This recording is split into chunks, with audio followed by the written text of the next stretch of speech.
کہتے ہیں کہ دائیں آنکھ پھڑ کے تو مصیبت آتی ہے، نعوذ باللہ.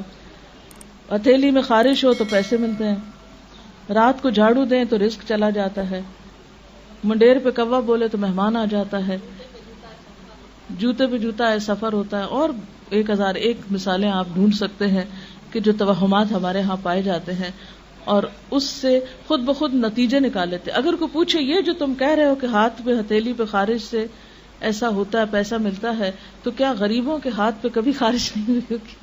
یہ غریبوں کو کبھی خارش کی بیماری نہیں لگی ہوگی؟ یہ سب ہمارے اپنے فتوے ہیں اور یہ جھوٹی باتیں ہیں، ان کی کوئی حقیقت نہیں. یاد رکھیں مومن کا عقیدہ کیا ہے کہ نفع اور نقصان صرف اللہ کے ہاتھ میں ہے. سورۃ التوبہ آیت نمبر 51 میں اللہ تعالیٰ فرماتے ہیں قُل لَن يُصِيبَنَا إِلَّا مَا كَتَبَ اللَّهُ لَنَا هُوَ مَوْلَانَا وَعَلَى اللَّهِ فَلْيَتَوَكَّلِ الْمُؤْمِنُونَ. آپ کہہ دیجئے ہمیں ہرگز کوئی برائی یا بھلائی نہیں پہنچتی مگر وہ جو اللہ نے ہمارے لیے لکھ دی. اللہ ہی ہمارا مولا ہے اور اہل ایمان کو اسی پہ بھروسہ کرنا چاہیے.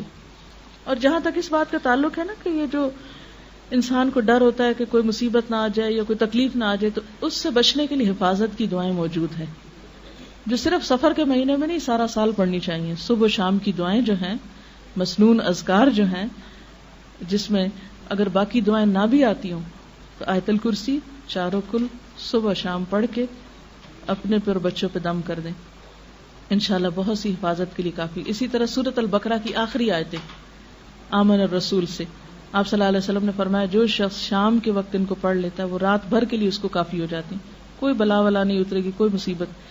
اور یہ جو آخری آیتیں ہیں یہ اتنی خوبصورت آیتیں ہیں کہ آپ صلی اللہ علیہ وسلم نے ایک دفعہ فرمایا کہ آج آسمان کا ایک دروازہ ایسا کھلا ہے کہ جس سے پہلے کبھی نہ کھلا تھا، ایک فرشتہ ایسا اترا ہے جس سے پہلے کبھی نہ اترا تھا، اور وہ ایسی آیتیں لے کر آیا ہے جو آج سے پہلے کسی نبی کو نہیں ملی. اور وہ اللہ تعالیٰ نے زمین و آسمان کی تخلیق سے بھی 2000 سال پہلے لکھی تھی یہ آیتیں. آمن الرسول سے آخر تک عرش کے خاص خزانے سے یہ آیتیں ملی ہیں ہم کو، ہم سے پہلے کسی امت کو نہیں ملی.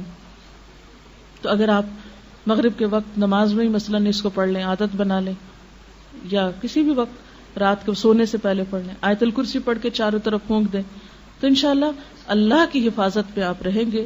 ورنہ کسی اور کے بس میں حفاظت نہیں ہے کسی کی. جو توہمات ہیں ان سے خود کو نکالیں، کیونکہ ان کا سب سے بڑا نقصان یہ ہے کہ انسان کام سے رک جاتا ہے، انسان کے ارادے متزلزل ہو جاتے ہیں، انسان کے اندر سے ڈٹرمنیشن ختم ہو جاتی، یقین اور ول پاور کم ہو جاتی.